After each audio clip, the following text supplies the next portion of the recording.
నమస్తే, welcome to I dream. నేను మహేశ్వరి. ప్రపంచ దేశాలతో పాటు భారతదేశంలో కూడా క్యాన్సర్ మహమ్మారి రోజు రోజుకు పెరిగిపోతుంది. అయితే ఈ క్యాన్సర్ రావడానికి ప్రధాన కారణాలు ఏంటి, దాన్ని ముందుగా మనం ఎలా గుర్తించాలి, ఈ విషయాలపై మాట్లాడడానికి మనతో పాటు ఉన్నారు ఒమేగా హాస్పిటల్ నుండి senior oncologist doctor Mohan Vamsi గారు. మరి వారితో మాట్లాడతాం. నమస్తే సార్. నమస్తే అండి. సార్, రోజు రోజు ఎక్కడ చూసినా కూడా క్యాన్సర్ క్యాన్సర్ క్యాన్సర్ ఎక్కువైపోతున్నాయి కేసెస్ అన్నీ కూడా. నిజంగానే క్యాన్సర్ అంత పెరిగిపోతున్నదా భారతదేశంలో? తప్పకుండా అండి. క్యాన్సర్ ఇన్సిడెన్స్ రోజుకి ర్యాపిడ్గా పెరిగిపోతుందండి.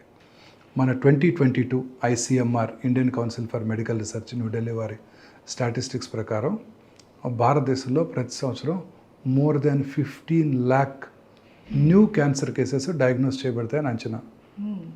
But what is important is cancer భారతదేశంలో నోటిఫైబుల్ డిసీజ్ కాదు. ఉదాహరణకి వాళ్ళు మార్నింగ్ ఇద్దరు క్యాన్సర్ పేషెంట్ చూశారనుకోండి, కొత్త కేసెస్ ఫస్ట్ టైం డయాగ్నోస్ అయినాయి, ఇక్కడే డయాగ్నోస్ అయినాయి.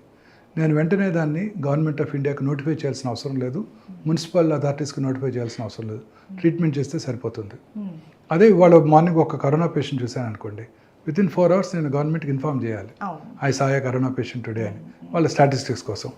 సో దీనివల్ల నోటిఫైబుల్ డిసీజ్ కాకపోవడంతో క్యాన్సర్ ఇన్సిడెన్స్ మనకు కరెక్ట్గా తెలియడం లేదు. భారతదేశంలో ఒక 5-6 పాపులేషన్ బేస్డ్ రిజిస్ట్రీస్ ఉన్నాయి అర్బన్ ఏరియాస్లో. అన్ఫార్చునేట్లీ హైదరాబాద్లో పాపులేషన్ బేస్డ్ క్యాన్సర్ రిజిస్ట్రీ లేదు. సో వీటిని బట్టి వాళ్ళు ఒక అందాజుగా అంచనా వేస్తున్నారే తప్ప కరెక్ట్ స్టాటిస్టిక్స్ తెలియట్లేదని మన డాక్టర్లందరి అభిప్రాయం కూడా.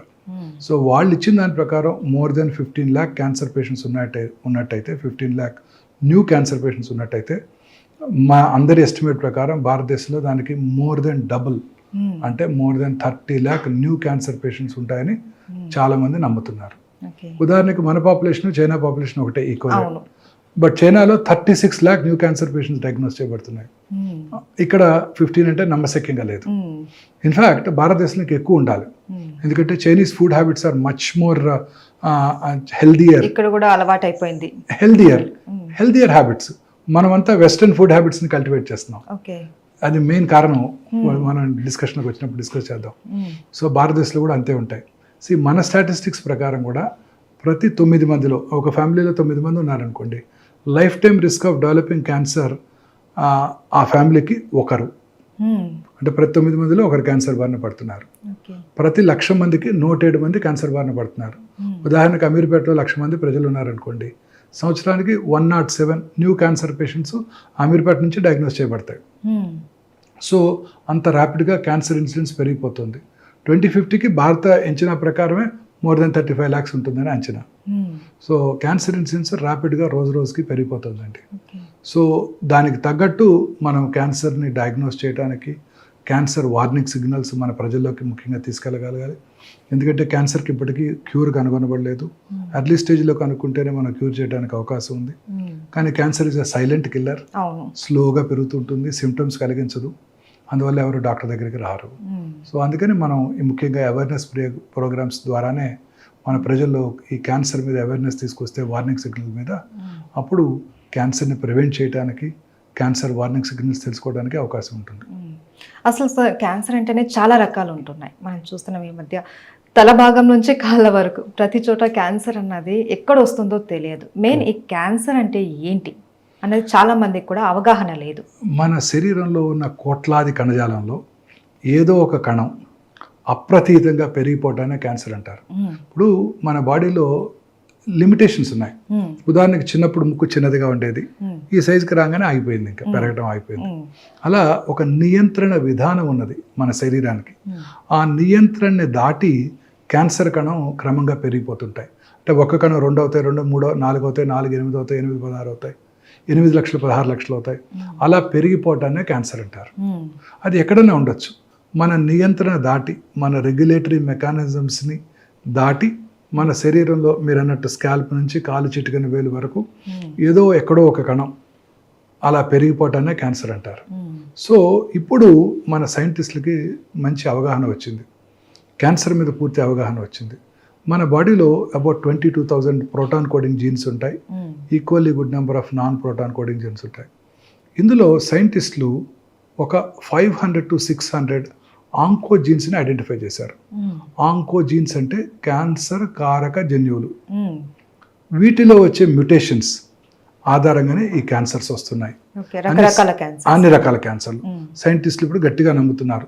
దీన్నే ఫౌండేషన్ 1 మెడిసిన్ అంటారు. అంటే ఈ 500-600 జీన్స్లో ఏదో ఒక జీను ఏదో ఒక కారణం వల్ల, అది డైటరీ కానివ్వండి, ఎన్విరాన్మెంటల్ ఫ్యాక్టర్ కానివ్వండి, జెనెటిక్ కానివ్వండి, ఆ మ్యుటేషన్ జరిగి ఆ మ్యుటేషను వలన ఆ క్యాన్సర్ కణం అప్రతిహితంగా పెరిగిపోతుంటుంది. ఇది మన సైంటిస్టులు ఐడెంటిఫై చేశారు.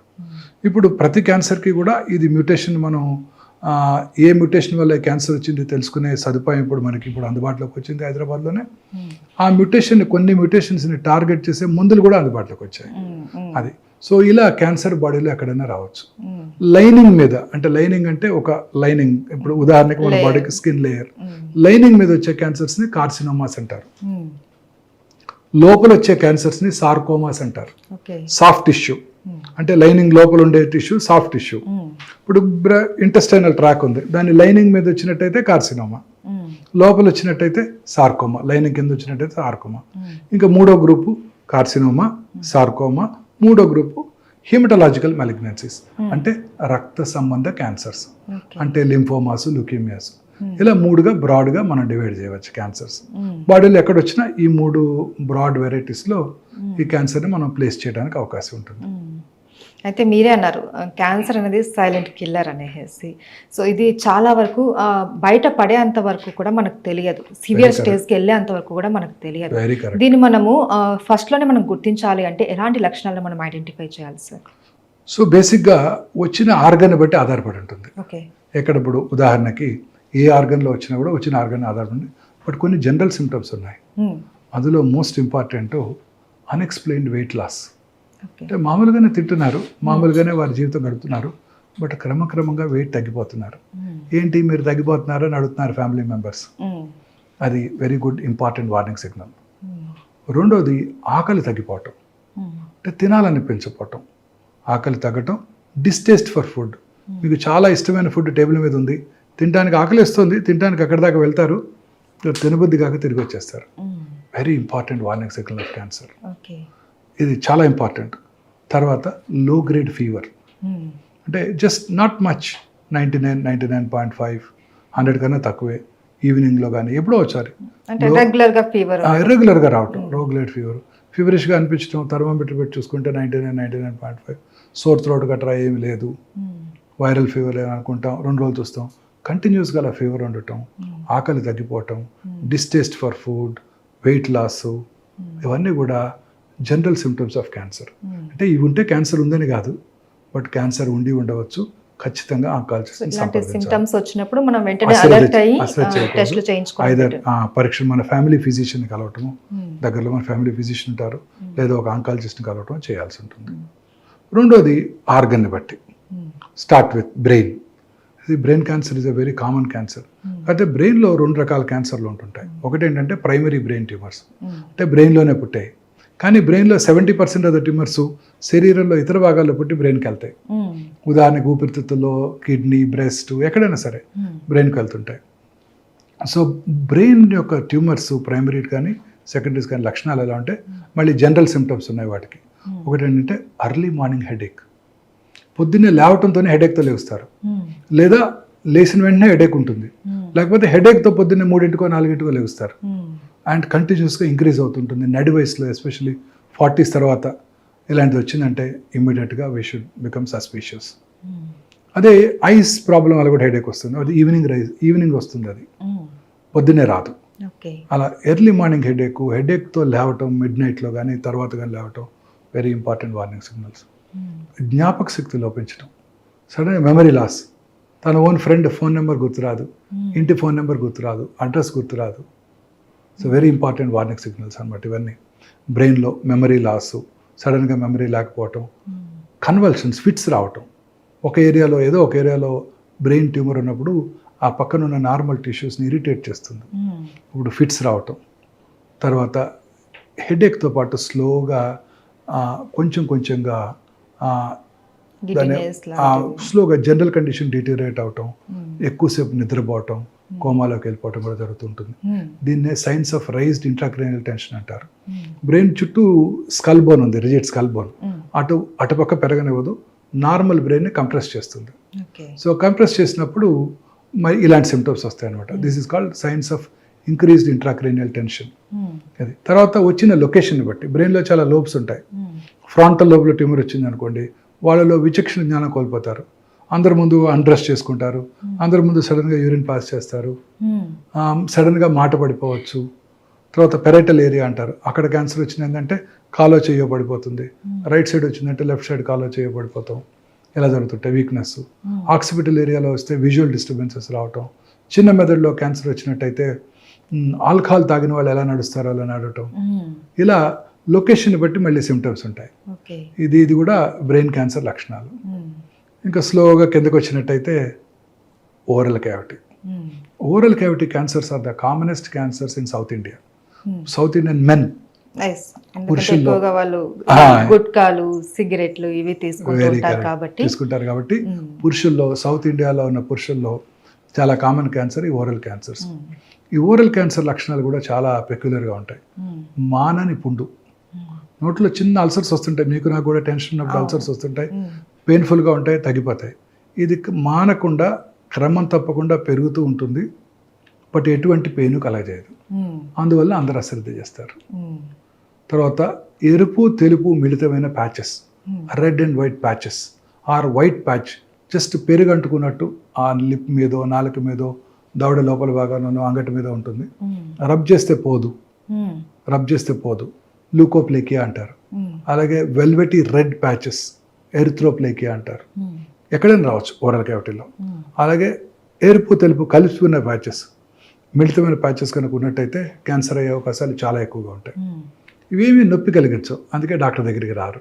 అక్కడ నుంచి చిగుళ్ళ నుంచి బ్లీడ్ అవటం, ఎక్కడో చోట అల్సర్ నుంచి బ్లీడ్ అవటం, మాటలో స్పష్టత కోల్పోవటం టంగ్ క్యాన్సర్ లక్షణం. మాటలో స్పష్టత, నాలిక కొంచెం బండగా మారినట్టు, వాయిస్ కొంచెం ముద్దలాగా రావటం, అది ఒక very important warning signal of tongue cancer. తర్వాత టంగ్, నాలిక వెనకాల భాగం కూడా ఉంటుంది. నాలిక మాట్లాడటానికే కాకుండా మింగటానికి కూడా ఉపయోగపడుతుంది. ఆ మింగటానికి ఉపయోగపడే ప్రాంతం పోస్టీరియర్ పార్ట్లో కనుక ట్యూమర్ వచ్చినట్టయితే feeling of a foreign body, గొంతులో ఏదో ఫారిన్ బాడీ ఉన్నట్టు. మనం గొంతులో ఏదైనా మింగుతాం అనుకోండి, ఏదైనా మింగలేకపోయాం అనుకోండి, మళ్ళీ కొంచెం వాటర్ తీసుకొని మింగితే లోపలికి వెళ్ళిపోతుంది, అప్పుడు మనకు ఖాళీగా అనిపిస్తుంది. ఇది అలా ఉండదు, ఎప్పుడు కూడా ఫీలింగ్ ఆఫ్ ఫారిన్ బాడీ ఉన్నట్టు ఉంటుంది. Very important warning signal of posterior part, వెనకాల భాగంలో ఉన్న టంగ్ యొక్క లక్షణం. అలాగే వాయిస్లో మార్పు రావటం, స్వరపేటిక క్యాన్సర్, హస్కీగా ఉండటం, బొంగురు పోవటం, దగ్గు రావటం, ఇవన్నీ కూడా స్వరపేటి క్యాన్సర్ లక్షణాలు. ఇవన్నీ కూడా మీరు అన్నట్టు స్మోకర్స్లోను, గుట్కా చ్యూయర్స్లోను, స్మోక్లెస్ టొబాకో అంటాం. గుట్కా చ్యూయర్స్ చాలా మందిలో ఒక అపోహ ఉంది, గుట్కా తింటుంటారు, నేను తింటాను ఊసేస్తాను, లోపలికి ఇంజెస్ట్ చేయట్లేదు అంటారు. వారు గుట్కా లోపల పెట్టుకున్న 6 సెకండ్స్లో ఆ గుట్కాలో ఉన్న 400 నుంచి 500 కార్సినోజెన్స్ అంటే క్యాన్సర్ కారక పదార్థాలు బ్లడ్లోకి వెళ్ళిపోయి ఆ నోట్లోనే కాదు ఇతర భాగాల్లో కూడా క్యాన్సర్ కలిగించవచ్చు. ఇది తర్వాత లంగ్ క్యాన్సర్. లంగ్ క్యాన్సర్ ముఖ్య లక్షణాలు కాఫ్, మానని దగ్గు. చాలామంది స్మోకర్స్లో ఈ లంగ్ క్యాన్సర్ చూస్తుంటాం, మీకు తెలియదే ఉంది. చాలాసార్లు వాళ్ళు టెస్ట్ చేయించుకుంటుంటారు, 10 ఏళ్ళు 20 ఏళ్ళుగా తాగుతుంటారు. లాస్ట్ ఇయర్ కూడా ఇలానే దగ్గు వచ్చింది, డాక్టర్ దగ్గరికి వెళ్ళాను, సిటీ స్కాన్ కూడా చేశారు, స్మోకర్స్ బ్రాంకైటిస్ అన్నారు అని రెండోసారి వచ్చినప్పుడు కూడా అశ్రద్ధ చేస్తుంటారు. అప్పుడు క్యాన్సర్ ఉండకపోవచ్చు, ఇప్పుడు క్యాన్సర్ వచ్చి ఉండొచ్చు.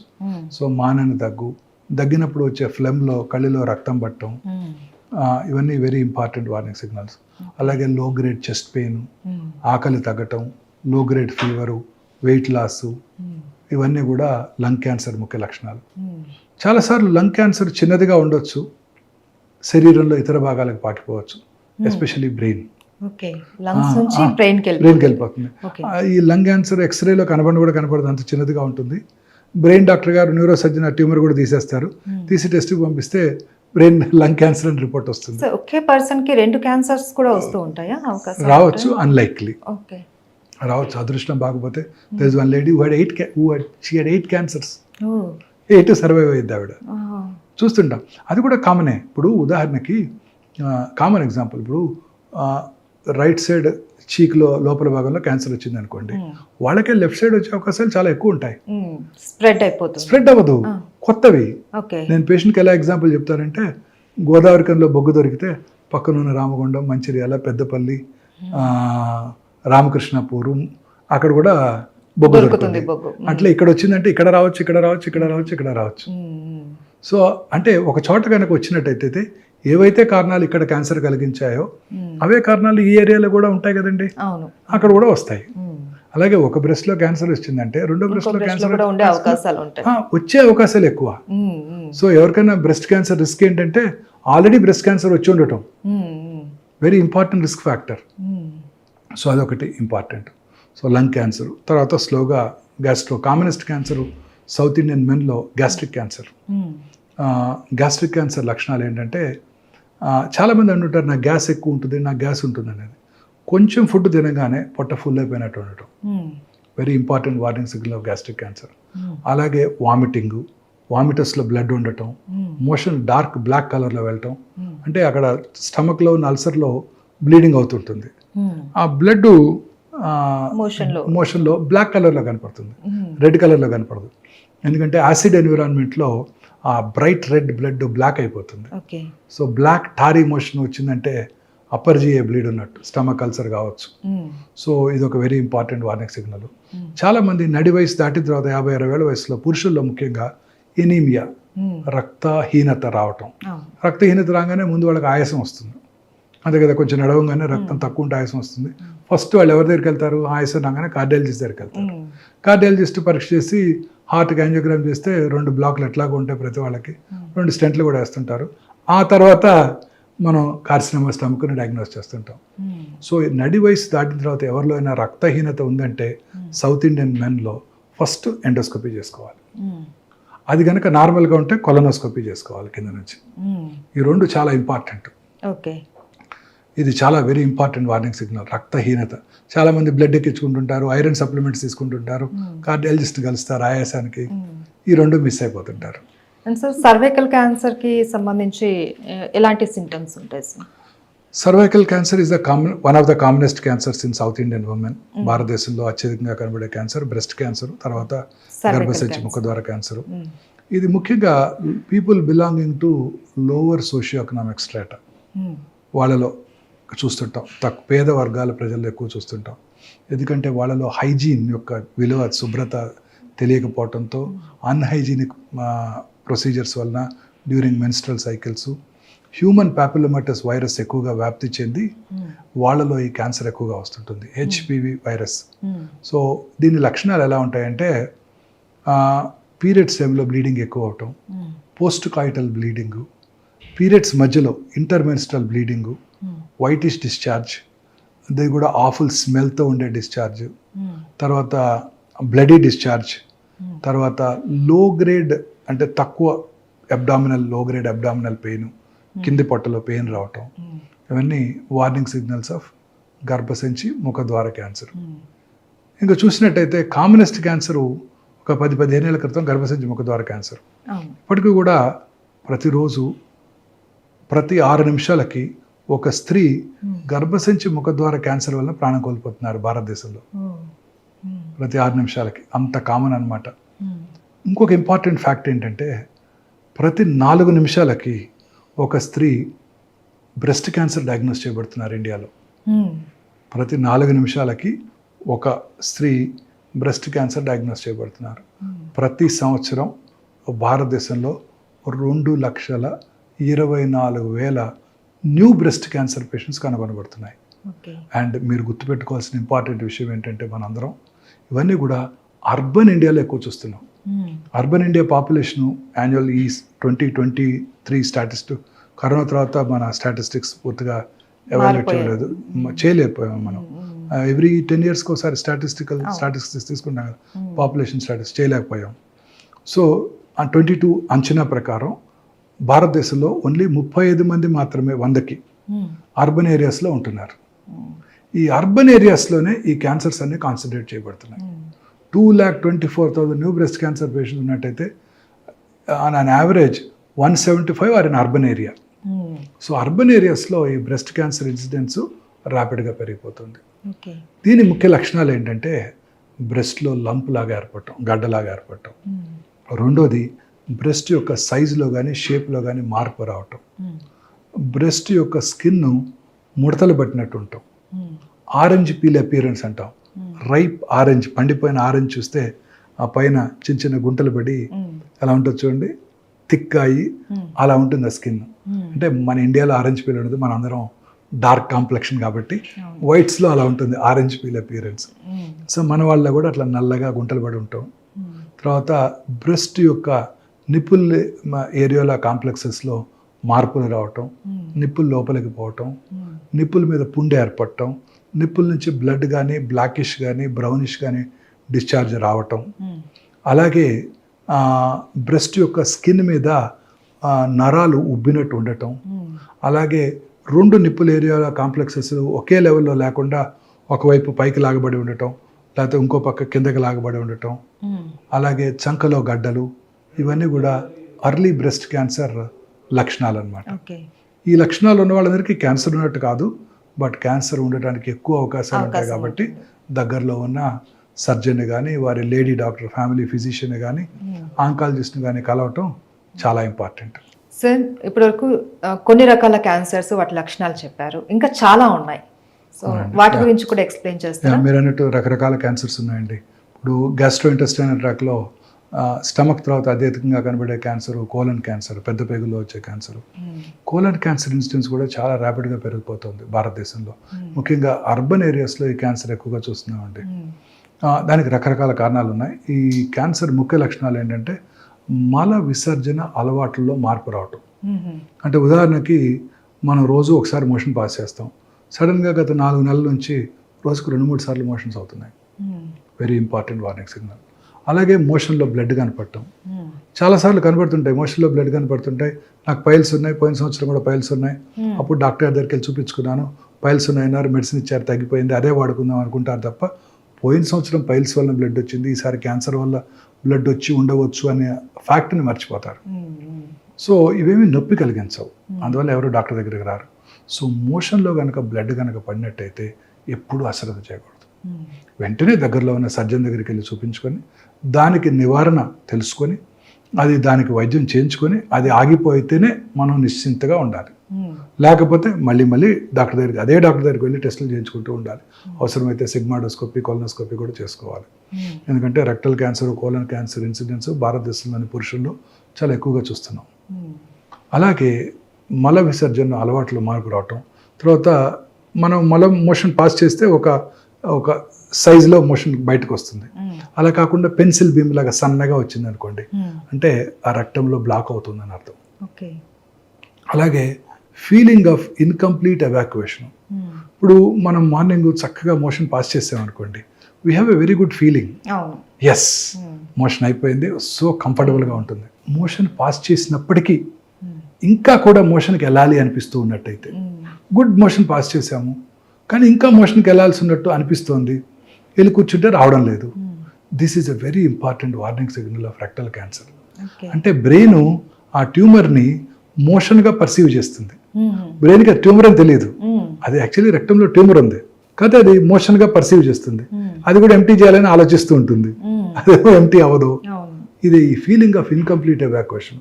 మోషన్ పాస్ చేసిన తర్వాత కూడా ఇంకా మోషన్కి వెళ్ళాలి అన్న ఫీలింగ్ ఈజ్ ఏ చాలా important warning signal of rectal cancer.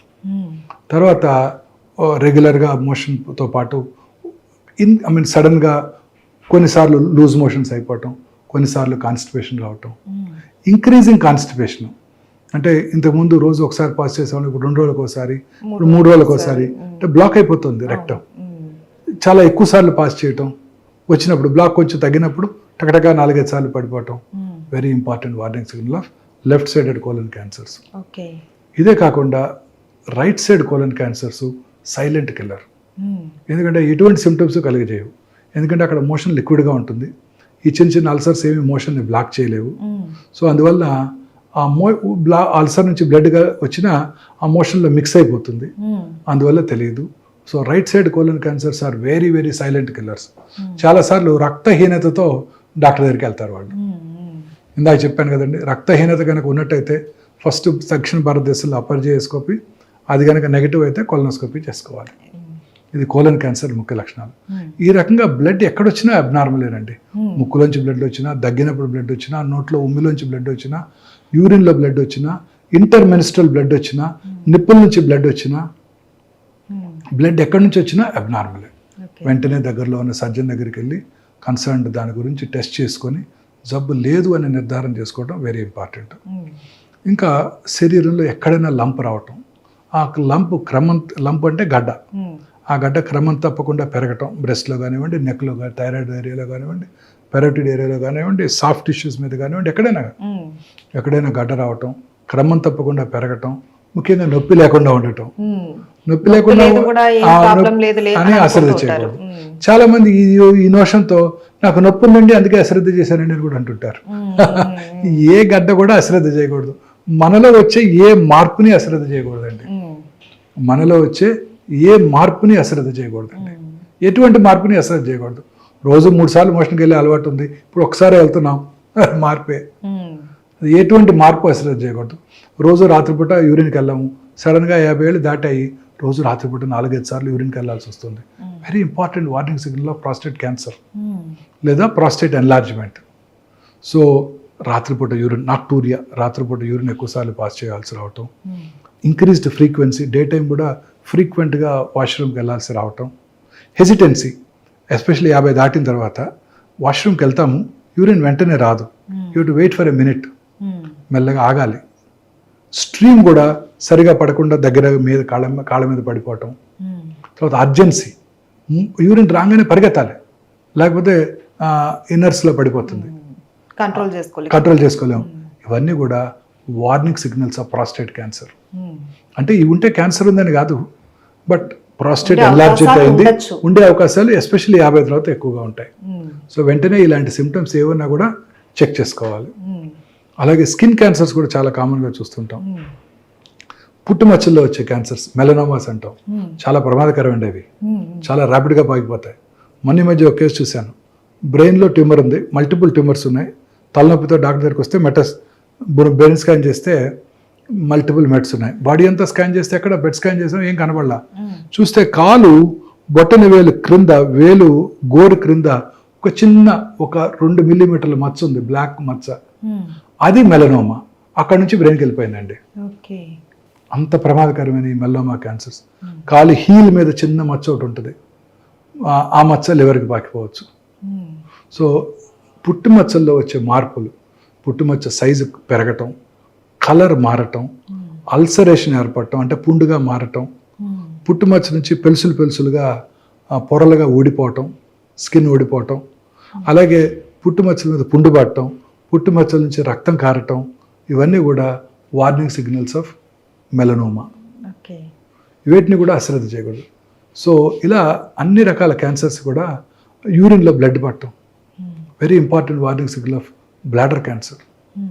So bladder cancer కూడా వెరీ కామన్, ఎస్పెషల్లీ స్మోకర్స్లో బ్లాడర్ క్యాన్సర్ చాలా కామన్గా చూస్తుంటాం. ఇంకొక ఇంపార్టెంట్ కామన్ క్యాన్సర్ ముఖ్యంగా స్త్రీలలో ఒవేరియన్ క్యాన్సర్. ఇది silent killer, really a silent killer. పొట్టలో పెరుగుతూ ఉంటుంది, ఎటువంటి సిమ్టమ్స్ కలిగించదు, ఏమి సిమ్టమ్సే ఉండవండి. చాలామంది పొట్ట పెరుగుతుంది అని జాగింగ్ కూడా చేస్తుంటారు కేబీఆర్కి వెళ్ళి, ఎస్పెషల్లీ ఇది సీన్ ఇన్ ఎఫ్లూయెంట్ ఉమెన్, పెద్ద వయసు డబ్బులున్న స్త్రీలోనే ఎక్కువ చూస్తుంటాం, వెల్ టు డూ ఫ్యామిలీస్లో ఎక్కువ చూస్తుంటాం. అదేంటి కొంచెం పొట్ట పెరుగుతుంది, కొంచెం వాకింగ్ చేద్దాం, జాగింగ్ చేద్దాం అని వెళ్తుంటారు, బట్ యాక్చువల్లీ లోపల క్యాన్సర్ ఉంటుంది, ఓవేరియన్ క్యాన్సర్. ఎటువంటి సిమ్టమ్స్ కలిగించవు, లో గ్రేడ్ పెయిన్ ఉంటుంది, ఎటువంటి సిమ్టమ్స్ ఉండవు. సో ఇలాంటి సిమ్టమ్స్ని అశ్రద్ధ చేయకూడదు. తర్వాత యూట్రస్ బాడీ, ఇందాక సర్వైకల్ క్యాన్సర్ లక్షణాలు చూసాం మనం, జనరల్గా people belonging to lower socio economic strata. ఇది బాడీ క్యాన్సర్స్, బాడీ అంటే యూట్రైన్ మెయిన్ బాడీ క్యాన్సర్స్. ఇది ఎఫ్లూయెంట్ ఉమెన్లో ఎక్కువ కనబడుతుంది, ఒబీస్ స్త్రీలలో వాళ్ళలో ఎక్కువ కనబడుతుంటుంది. పోస్ట్ మెనోపాజల్ బ్లీడింగ్, పీరియడ్స్ ఆగిపోయిన తర్వాత ఎవరికైనా 1-2 ఇయర్స్ తర్వాత మళ్ళీ కనుక బ్లీడింగ్ అయితే అశ్రద్ధ చేయకూడదు. చాలామంది ఈ సిమ్టమ్ అశ్రద్ధ చేస్తారు. పీరియడ్స్ ఆగినాక అలా వస్తుంటుందంట, దానికదే తగ్గిపోద్ది, ఒక్కసారి వచ్చిపోయింది డాక్టర్ గారు, మళ్ళీ 2 నెలల క్రితం మళ్ళీ కనపడింది. అవి ఇది ఎప్పుడు అశ్రద్ధ చేయకూడదు. మెనోపాజ్ వచ్చేసిన తర్వాత మళ్ళీ కనుక బ్లీడింగ్ అయిందంటే వెంటనే దగ్గరలో ఉన్న వారి ఫ్యామిలీ ఫిజిషియన్ లేడీ డాక్టర్ దగ్గరికి వెళ్ళి పరీక్ష చేయించుకోవటం, చిన్న అల్ట్రాసౌండ్ చేసుకుంటేనే ఆ క్యాన్సర్ని ఈజీగా గుర్తించవచ్చు. ఈ క్యాన్సర్ ఇన్సిడెన్స్ కూడా ర్యాపిడ్గా పెరుగుతుంది. అర్బనైజేషన్ పెరిగే కొద్ది ఇవే పెరుగుతున్నాయి. Breast cancer, ovarian cancer, uterine body cancer, ఇవి చాలా కామన్గా పెరిగిపోతున్నాయి. సో ఇవన్నమాట ఈ కామన్ క్యాన్సర్స్ లక్షణాలు. ఈ వార్నింగ్ సిగ్నల్స్ అన్ని చాలా ఇంపార్టెంట్. క్యాన్సర్ ఇన్సిడెన్స్ ర్యాపిడ్గా పెరిగిపోతుంది. మన తెలిసిన వాళ్ళు కానీ ఎవరిలో కానీ ఇలాంటి సిమ్టమ్స్ కనుక చూసినట్టయితే we must warn them, go get checked first. వెళ్ళి మీ ఫ్యామిలీ ఫిజిషియన్ కలువు, లేకపోతే దగ్గరలో ఉన్న సర్జన్ ఆంకాలజిస్ట్ను కలవండి అని మనం వార్న్ చేయాల్సి ఉంటుంది అనమాట.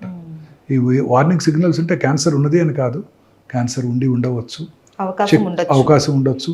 ముందుగా డయాగ్నోస్ చేస్తేనే క్యాన్సర్ క్యూరబుల్, లేకపోతే క్యాన్సర్ క్యూర్ అయ్యే అవకాశాలు చాలా తగ్గిపోతాయి. బ్లడ్ క్యాన్సర్, బోన్ క్యాన్సర్ కూడా వస్తుంటాయి. Blood cancer is a very common cancer అండి. పిల్లల్లో వచ్చే కామనెస్ట్ క్యాన్సర్ బ్లడ్ క్యాన్సర్ అందరికన్నా. ఇవి సిమ్టమ్స్ చాలా వేగ్గా ఉంటాయండి. పిల్లల యొక్క గ్రోత్ తక్కువగా ఉంటుంది, పాలిపోవటము, వెయిట్ తగ్గిపోవటము, బాడీ మీద పెటికల్స్ ప్యాచెస్ అంటే చిన్న చిన్న రెడ్ ప్యాచెస్, ప్లేట్లెట్స్ తగ్గిపోవటంతో, లేదా చిన్న ఎబ్రేషన్కే ఒక ఇదంతా కందిపోయినట్టు, కమిలిపోయినట్టు, స్కిన్ కింద బ్లడ్ రావటం, ఇవన్నీ కూడా బ్లడ్ క్యాన్సర్ లక్షణాలు. పిల్లల్లో కానీ పెద్దవాళ్ళలో కానీ. వీక్నెస్, అన్ఎక్స్ప్లెయిన్డ్ వీక్నెస్, ఏం బాగా వీక్నెస్, రక్తం తగ్గిపోవటం, బ్లీడింగ్ స్పాట్స్ రావటం బాడీ స్కిన్ మీద, పెద్దవాళ్ళలో కూడా ఇవి బ్లడ్ క్యాన్సర్ లక్షణాలు. బోన్ ట్యూమర్స్ అన్ని చిన్న వయసులో చూస్తుంటాం. ఇవి పెద్దగా సిమ్టమ్స్ కలిగించవు, పెద్దగా అయ్యేదాకా అసలు కనిపించవు. అందుకే బోన్ ట్యూమర్స్ అనేవి చాలా లేట్ స్టేజెస్లోనే డయాగ్నోస్ చేయబడతాయి. చాలాసార్లు ఏదో చిన్న దెబ్బ తగులుతుంది, అప్పుడు అక్కడ ఎగ్జామిన్ చేసుకుంటే అప్పుడు ట్యూమర్ కనపడుతుంది, నొప్పి కలిగించదు. అందువల్ల అందరూ అశ్రద్ధ చేస్తారు. Generally 20 to 30 years, 12 to 30 years మధ్యలో ఈ బోన్ ట్యూమర్స్ ఎక్కువగా చూస్తుంటాం. సో ఎటువంటి ట్యూమర్ కనుక కల్పించినట్టయితే మనలో వచ్చే ప్రతి మార్పుని కూడా అశ్రద్ధ చేయకూడదు. తద్వారా మనం దీన్ని ముందుగా పట్టుకోవచ్చు అనమాట. అయితే నాకు ఒక చిన్న డౌట్ డాక్టర్ గారు, బోన్ ట్యూమర్ అన్నారు కదా, అది ఏదైనా ఒక్క ప్లేస్ దగ్గర మాత్రమే ఉంటుందా, లేకపోతే ఒక దగ్గర ఉంటే అది మొత్తం బోన్ కి ఎఫెక్ట్ అవుతుంది? ఏ బోన్ లో అయినా రావచ్చు. మన బాడీలో 206 బోన్స్ ఉంటాయి. కామనెస్ట్ అంటే ఎక్కడైనా 2 రకాల క్యాన్సర్స్ ఉన్నాయి, Ewing sarcoma, osteosarcoma. Osteosarcoma generally 15 to 30 years లోపలే వచ్చేస్తుంది. అంతకన్నా చిన్న వయసులో రాదు, 20-25లో వచ్చేస్తుంటాయి. జనరల్గా ఈ నీ జాయింట్ చుట్టూ ఏర్పడతాయి అవి. నీ జాయింట్ పైన లేదా నీ జాయింట్ కింద 70% ఆఫ్ కేసెస్లో ఎక్కడైనా కూడా రావచ్చు ఇవి. తర్వాత ఆ బోన్ క్యాన్సర్స్ మీరు అన్నట్టు వెరీ అగ్రెసివ్. బాడీ ఆస్టియోసార్కోమా వచ్చిందంటే within days or weeks లంగ్స్లోకి పాకిపోతాయి. చాలా అగ్రెసివ్ ట్యూమర్స్. రెండోది ఈవింగ్స్ ట్యూమర్స్, చిన్న వయసులో కూడా చూస్తుంటాము, సాఫ్ట్ టిష్యూలో కూడా చూస్తుంటాం, బోన్స్లో కూడా చూస్తుంటాం. అది మనం బయాప్సీ చేసుకోవడం ద్వారా అది ఏ రకమైన క్యాన్సరో తెలుసుకోవచ్చు. అయితే ఇప్పటి వరకు ఎన్ని రకాల క్యాన్సర్స్ ఉన్నాయనేసి చెప్పారు. అయితే మెయిన్ ఈ క్యాన్సర్ రావడానికి కారణాలు ఏంటి, ఎవరికి ఎక్కువ వచ్చే అవకాశాలు ఉంటాయి చెప్తారా? సో క్యాన్సర్ రావడానికి గల కారణాలు అనేది 100% ఇది కాజ్ అండ్ ఎఫెక్ట్ కారణం ఏమి లేదండి, ఎక్సెప్ట్ గర్భసంచి ముఖద్వార క్యాన్సర్ తప్ప. గర్భసంచి ముఖద్వార క్యాన్సర్కి ఒక కాజ్ అండ్ ఎఫెక్ట్ ఉంది. అంటే ఏంటంటే కాజ్ ఏంటంటే human papillomatous viral infection, HPV virus. ఆ హెచ్పివి వైరస్ మన సర్వైకల్ ఎపిథీలియంలోకి వెళ్ళి అది ఇంట్రాసెల్యులర్గా ఉంటుంది, అంటే సెల్ లోపల ఉంటుంది. సెల్ లోపల ఉంటే మన బాడీ డిఫెన్స్ మెకానిజమ్స్కి అందదు, అందువల్ల దానికి యాంటీబాడీస్ డెవలప్ అవ్వవు. మీకు గుర్తుందా, కరోనా వచ్చినప్పుడు అందరూ నా యాంటీబాడీ టైటర్ ఎంత ఉంది, నీదెంత ఉంది, యాంటీబాడీ టైటర్ చెక్ చేసుకునేవాళ్ళం. ఒకసారి కరోనా వస్తే ఆ యాంటీబాడీస్ పెరిగి రెండోసారి కరోనా రావటాన్ని నిరోధిస్తాయి కదా, వచ్చిన తట్టుకునే అంత శక్తిని అయితే ఇస్తాయి. కానీ ఈ cervical cancer virus, human papillomatous virus ఎంత స్మార్ట్ అంటే అది సెల్ లోపలే ఉంటుంది, సెల్ బయటకు రాదు. అందువల్ల మన బాడీ డిఫెన్స్ మెకానిజమ్స్ దాన్ని గుర్తించలేవు. సో అందువల్ల దానికి యాంటీబాడీస్ డెవలప్ అవ్వవు. సో అందువల్ల రిపీటెడ్ వైరల్ ఇన్ఫెక్షన్స్ వల్ల ఈ క్యాన్సర్ వచ్చేస్తుంది. దీనికి ఇప్పుడు అందుకే వ్యాక్సిన్ కనుక్కున్నారు. వ్యాక్సిన్ ఏం చేస్తుందంటే యాంటీబాడీస్ని ప్రొడ్యూస్ చేస్తుంది, తద్వారా మళ్ళీ రీఇన్ఫెక్షన్ రాకుండా చేస్తుంది. సో ఇది హ్యూమన్ పాపిలోమాటస్ వైరస్. ఇలా కాజ్ అండ్ ఎఫెక్ట్ రిలేషన్ మిగతా ఏ క్యాన్సర్స్కి లేదు. హెపటైటిస్ బి వైరస్ ఇన్ఫెక్షన్ ఉన్న వాళ్ళలో లివర్ సిరోసిస్ వస్తుంది. లివర్ సిరోసిస్ వచ్చినప్పుడు లివర్ రీజనరేషన్ జరుగుతుంది. ఆ రీజనరేటివ్ ప్రాసెస్లో క్యాన్సర్ రావచ్చు. Okay. So HBV human hepatitis B viral infection వచ్చిన వాళ్ళలోను, హెపటైటిస్ సి వైరల్ ఇన్ఫెక్షన్ వచ్చిన వాళ్ళలోను లివర్ సిరాసిస్ వచ్చి ఆ క్రానిక్ లివర్ డిసీజ్ వలన లివర్ క్యాన్సర్ వచ్చే అవకాశాలు ఉంటాయి. ఈ రెండు వెరీ ఇంపార్టెంట్. తర్వాత అలాగే నార్త్ ఆఫ్రికాలో ఎప్స్టీన్ బార్ వైరస్ అనే ఒక వైరస్ ఇన్ఫెక్షన్ వలన కొన్ని బర్కిట్స్ లింఫోమా అనే ఒక స్పెషలైజ్డ్ హెమటలాజికల్ మలిగ్నెన్సీస్ వస్తుంటాయి, అవి కూడా చూస్తుంటాం. ఇవి కాక మిగతా క్యాన్సర్స్ అన్నిటికీ కూడా ఖచ్చితంగా ఇది కారణం అని చెప్పలేము. కొన్ని ఇంపార్టెంట్ కారణాలు ఉన్నాయి, మనందరికీ తెలుసు. స్మోకింగ్ వల్ల లంగ్ క్యాన్సర్ వస్తాయి, స్మోకింగ్ వల్ల అనేక రకాల క్యాన్సర్స్ వస్తాయి, ఇవన్నీ మనకు తెలుసు. బట్ డెఫినెట్గా నాన్ స్మోకర్లో కూడా లంగ్ క్యాన్సర్ చూస్తుంటాం. అవును. స్మోకింగే చేయని 12 ఏళ్ళ ఆడపిల్ల కూడా లంగ్ క్యాన్సర్ చూసాం. సో ఇది డెఫినెట్గా ఇది కారణం అని మనం చెప్పగలిగింది లేదు.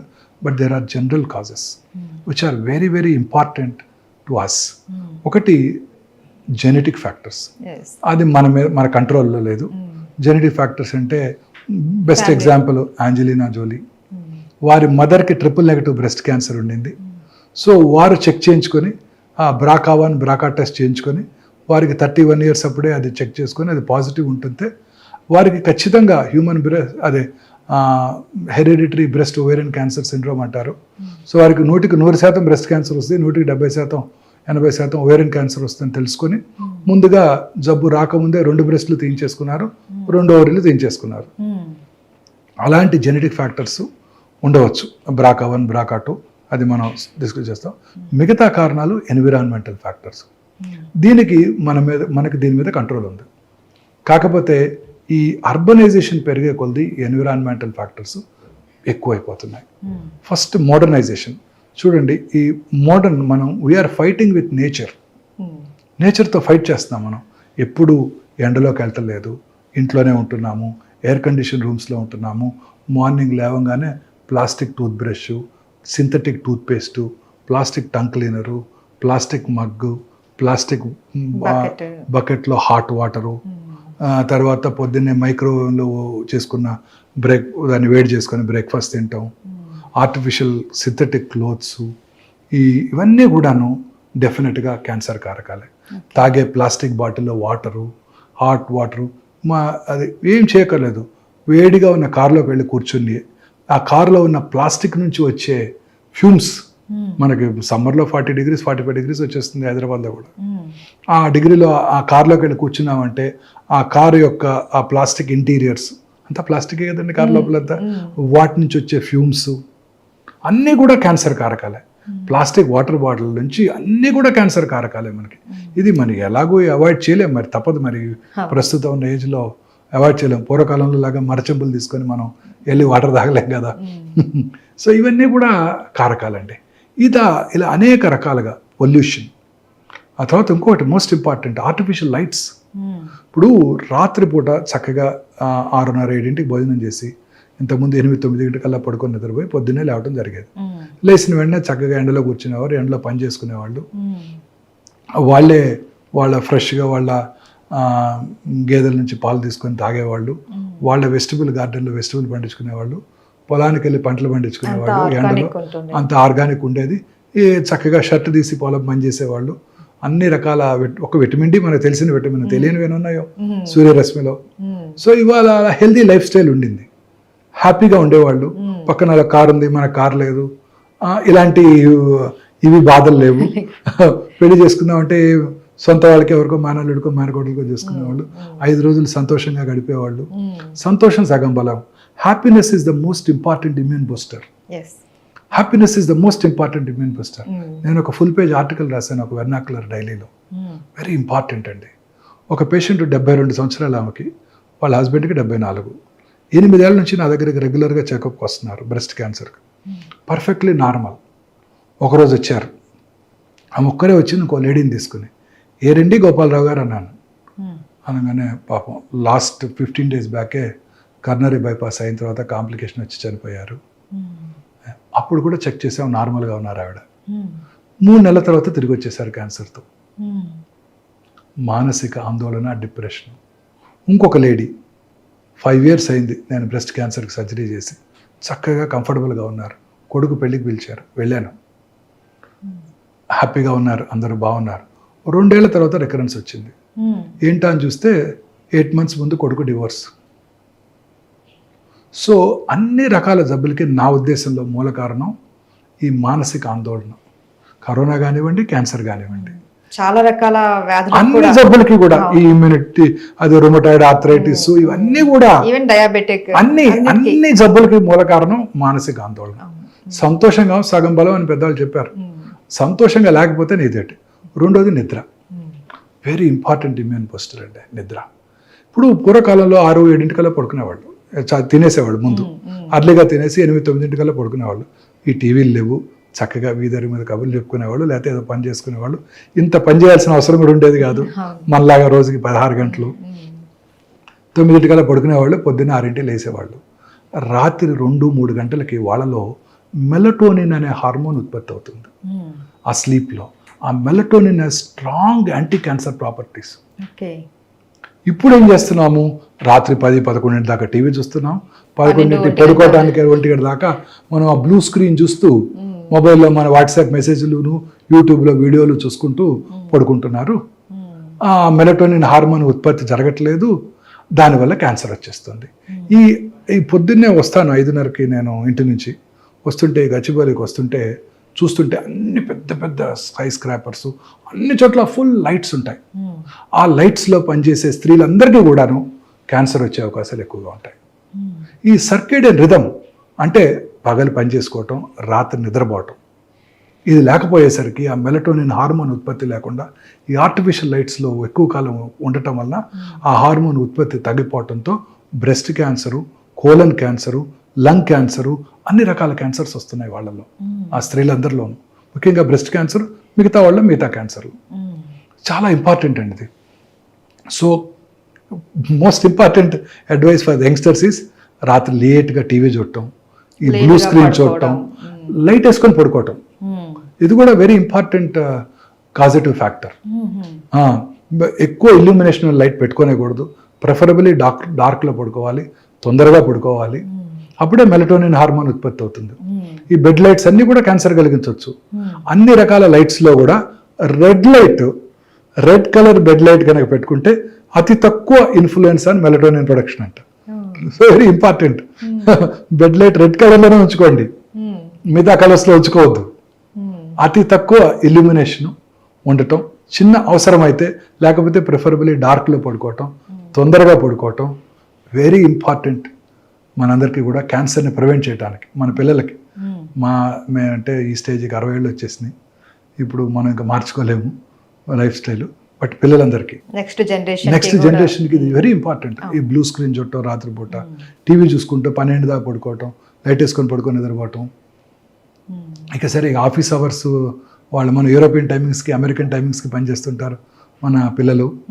అక్కడంతా ఈ సాఫ్ట్వేర్ ప్రొఫెషనల్స్, ఇక తప్పదు. But they are all definitely important causes of cancer అండి. ఇది కాక పొల్యూషన్, ఆటోమొబైల్ పొల్యూషన్, అర్బనైజేషన్ పెరిగే కొలది క్యాన్సర్ పెరిగిపోతుంది. భారతదేశంలో ఇప్పటికీ రూరల్ కమ్యూనిటీలో క్యాన్సర్ ఇన్సిడెన్స్ తక్కువగానే ఉంటుంది. ఈ అర్బన్ ఏరియాస్లో మెయిన్ ప్రాబ్లమ్స్ ఏంటి? Industrial pollution, automobile pollution. మీరు సిగరెట్ తాగక్కర్లేదు, మీరు పంజగుట్ట చౌరస్తాలో 5 నిమిషాలు నుంచోండి, మీరు 100 సిగరెట్లు తాగితే ఎంత పొల్యూషన్ వస్తుందో అంత పొల్యూషన్ వచ్చేస్తుంది. ఆటోమొబైల్ పొల్యూషను, ఇండస్ట్రియల్ పొల్యూషను, ఈ రబ్బర్ ఫ్యాక్టరీసు, బార్బర్స్ రెగ్యులర్గా అందరికీ డై చేస్తారు అనుకోండి, వాళ్ళకి ఆ డై నుంచి ఇన్హేల్ చేస్తారు. లూజ్గా పెయింట్స్ అమ్ముతున్నారు, దానివలన tobacco industry, asbestos industry, rubber industry, nickel cadmium battery industries, వీళ్ళందరూ కూడా క్యాన్సర్ వచ్చే అవకాశాలు, ఇండస్ట్రీస్లో పనిచేసే వాళ్ళలో క్యాన్సర్ వచ్చే అవకాశాలు ఎక్కువగా ఉంటాయి.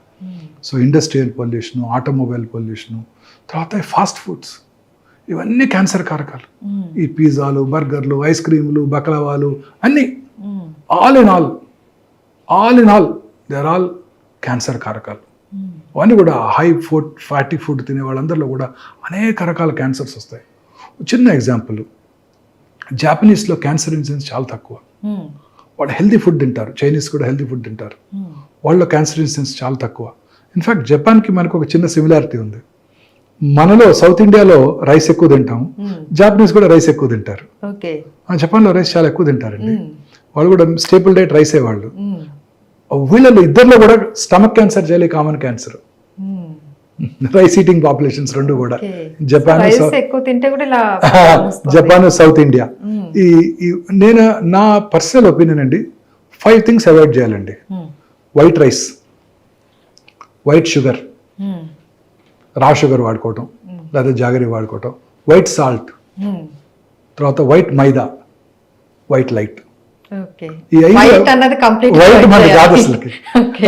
బ్రౌన్ రైస్, దంపుడు బియ్యం తినండి, రా షుగర్ వాడుకోండి, బ్రౌన్ షుగర్ వాడుకోండి, రాక్ సాల్ట్ వాడుకోండి, మైదా అసలు తినకండి, మిల్లెట్స్, గోధుమలో, బార్లియో, రాజిమా, అదేంటి ఉంటారు చాలా రకరకాల మిల్లెట్స్ ఉన్నాయి, కొరలు, అవి తినండి. వైట్ లైట్ అవాయిడ్ చేయండి, ఆర్టిఫిషియల్ లైట్ని అవాయిడ్ చేయండి రాత్రిపూట ఎస్పెషల్లీ. 5 వైట్ థింగ్స్ మళ్ళీ చెప్తాను. White sugar, white rice, white maida, white salt and white lights. Illumination ఎక్కువ ఉన్న వైట్ లైట్స్. ఈ 5 డేంజరస్ అండి. వీటిని అవాయిడ్ చేయాలి మన అందరం కూడా. ఎలా అవాయిడ్ చేయాలో, పార్బాయిల్డ్ రైస్ తింటాం. తెలంగాణలో బోల్డ్ చక్కగా దొరుకుతుంది పార్బాయిల్డ్ రైస్, దంపుడు బియ్యం కూడా చక్కగా దొరుకుతాయి. సో సాల్ట్ మనం తగ్గించుకోవాలి, rock salt. Sugar white sugar usage తగ్గించేసుకోవాలి. షుగర్ తినటం వల్ల క్యాన్సర్ వస్తుందని అడుగుతారు చాలా మంది. షుగర్ తినటం వల్ల అనేక రకాల జబ్బులు వస్తాయి. క్యాన్సర్ వచ్చిన వాళ్ళు షుగర్ తినకూడదా అని అడుగుతారు. అన్ని మితంగా తీసుకోవాలి, అన్ని మితంగా తీసుకోవాలి. ప్రిఫరబుల్లీ బ్రౌన్ షుగర్, లేదంటే బెల్లం, బెల్లం, జాగరీ. సో అన్ని మితంగా తీసుకోవాలి. ఇవి 5 కూడా అవాయిడ్ చేసుకోవడం బెటర్ అండి. సో ఈ వైట్ తర్వాత ఈ పెస్టిసైడ్స్, మనం తినేవన్నీ ఇవే కదండి. పెస్టిసైడ్స్ వాడుతున్నారు, ఫర్టిలైజర్స్ వాడుతున్నారు, ఇవన్నీ వాటి వలన పొల్యూషనే కదండి. ఆర్గానిక్ ఉత్పత్తి తగ్గిపోతుంది, అది పెంచగలగాలి.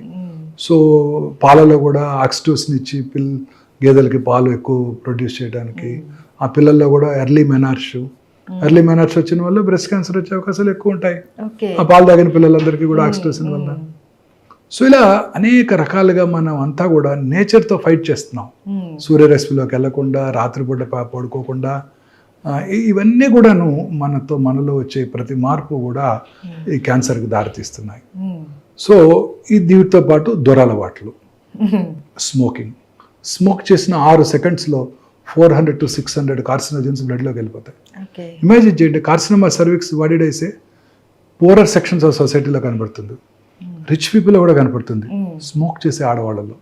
అంటే ఇక్కడ స్మోక్ చేస్తే ఆ టాక్సిన్ గర్భసంచి ముఖద్వారం దగ్గర సెక్రెట్ చేయబడి అక్కడ క్యాన్సర్ కలిగిస్తుంది.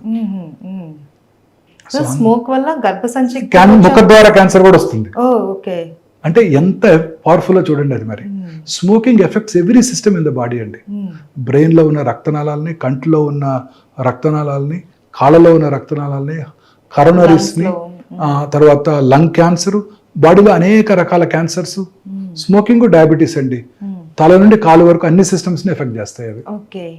ఈ రెండు కూడా. అంటే డయాబెటీస్ వల్ల క్యాన్సర్ వస్తుంది కాదు, బట్ కొంత వచ్చే అవకాశాలు ఎక్కువ ఉంటాయి. But smoking is definitely injurious to health. Smoking, smokeless tobacco, అన్ని రకాల టొబాకో యూసేజెస్, స్మోక్లెస్ టొబాకో, ఈ సిగరెట్స్ అన్ని కూడా బ్యాన్ చేయాల్సిందే. ఇప్పుడు ఉదాహరణకి చాలా మంది ఈ సిగరెట్ తో ఏమి లేదండి, అందులో ఆయుర్వేదం సిగరెట్లు అనేసి అంటారు, అది కూడా ఏం టొబాకో ఉండదు, అదేమి ఇబ్బంది ఉండదు అని అది కూడా వాడుతూ ఉంటారు. అందులో కరెక్ట్ గా ఏముంటుందో మనకు తెలియదు. ఈ సిగరెట్స్ లో ఉండేది కూడా నికోటినే, అది కూడా it is also carcinogenic. Just నేను చక్కగా అయిపోయిన తర్వాత తమలపాకు తింటాను, అవి తింటాను, అవి కూడా carcinogenic. Betel nut itself is carcinogenic. So అన్ని రకాలు మనం నేచర్తో ఫైట్ చేస్తున్నాం. నేచురల్ ఫుడ్ సబ్స్టెన్సెస్ తినకుండా మనం ఇంతకుముందు మన ఆహారపు అలవాట్లన్నీ మార్చేసుకొని టైంకి ఫుడ్ తినకుండా ఇవన్నీ కూడా ఈ ఫాస్ట్ ఫుడ్లు, బర్గర్లు, ఇవన్నీ కూడా క్యాన్డ్ ఫుడ్స్, టిన్డ్ ఫుడ్స్, ఇవన్నీ తీసుకుంటూ ఈ పొల్యూటెంట్స్, కెమికల్ సబ్స్టెన్సెస్, కర్డ్ అంతా ఇప్పుడు మనకి ప్యాక్డ్ కర్డ్ వస్తుంది కదండి, యోగర్ట్ అని తింటుంటాం. అన్నీ కూడా వాటిలో ప్రిజర్వేటివ్స్ వాడతారు కదా. ప్రతి ప్రిజర్వేటివ్ కూడా టాక్సికే కదండి. తర్వాత వాటిని మళ్ళీ ఓవెన్లో చేసుకొని వేడి చేసుకోవటం, ఇదేమంటారు నాన్ స్టిక్ ప్యాన్స్, ఇవన్నీ కూడా టెఫ్లాన్ కోటెడ్ ప్యాన్స్, ఇవన్నీ కార్సినోజెనిక్. తర్వాత రీయూజ్డ్ ఆయిల్స్, ఇప్పుడు పొద్దున్నే బయట మిరపకాయ బజ్జీలు వేస్తుంటారు, చాలా ఇష్టంగా తింటుంటారు అక్కడ బాగుంటాయని చెప్పి. అదే ఆయిల్ పొద్దున్నే పెట్టేస్తాడు, దాంట్లోనే అదే ఆయిల్ ఆ ఆయిల్ రిలీజ్ అయినప్పుడు అనేక రకాలైన టాక్సిన్స్ దాంట్లోకి వస్తుంటాయి. రిఫైన్డ్ ఆయిల్స్, ఇవన్నీ కూడా టాక్సిన్స్ ఏనండి. సో ఇలా అనేక రకాలుగా మనం ఈ టాక్సిన్స్కి, ఎన్విరాన్మెంటల్ పొల్యూషన్కి ఎక్స్పోజ్ అవటం వల్ల ఈ క్యాన్సర్ ఇన్సిడెన్స్ ర్యాపిడ్గా పెరిగిపోతుంది. సో ఫ్రెష్ ఫ్రూట్స్, అది కూడా ప్రిఫరబుల్లీ పెస్టిసైడ్స్ అవి లేకుండా ఆర్గానిక్ ఫ్రూట్స్, వెజిటబుల్స్, గ్రీన్స్, ఆకుకూరలు ఎక్కువగా తింటూ, ఈ రెడ్ మీట్ అవన్నీ తక్కువగా తీసుకుంటూ, రెగ్యులర్గా ఎక్సర్సైజ్ చేస్తూ, లీన్ బాడీ మాస్ మెయింటైన్ చేస్తూ, ఒబేసిటీ ఉన్న వాళ్ళలో క్యాన్సర్స్ ఎక్కువ ఉంటాయి. ఎక్సర్సైజ్ రెగ్యులర్గా చేస్తూ, అలవాట్లకు దూరంగా ఉంటే క్యాన్సర్ నుంచి కూడా దూరంగా ఉండవచ్చు. ఓకే, తగ్గించుకోవచ్చు. సార్, కొన్ని రకాల క్యాన్సర్స్కి ప్రివెంట్గానే వ్యాక్సిన్ వచ్చింది అని అంటున్నారు కదా, ఎలాంటి క్యాన్సర్కి మనం ప్రివెంట్గా మోస్ట్ వ్యాక్సిన్ ఇంపార్టెంట్ మనం డిస్కస్ చేసాం, cervical cancer cause and effect. Human papillomatous virus infection వల్ల క్యాన్సర్ వస్తుంది, దానికి వ్యాక్సిన్ కనుక్కున్నారు. హెచ్పివి వ్యాక్సిన్ అనమాట. ఈ వ్యాక్సిన్ ప్రిఫరబుల్లీ 10 years రాగానే మన ఆడపిల్లలందరికీ ఇచ్చినట్టయితే ఈ క్యాన్సర్ అవడాన్ని పూర్తిగా నిరోధించవచ్చు.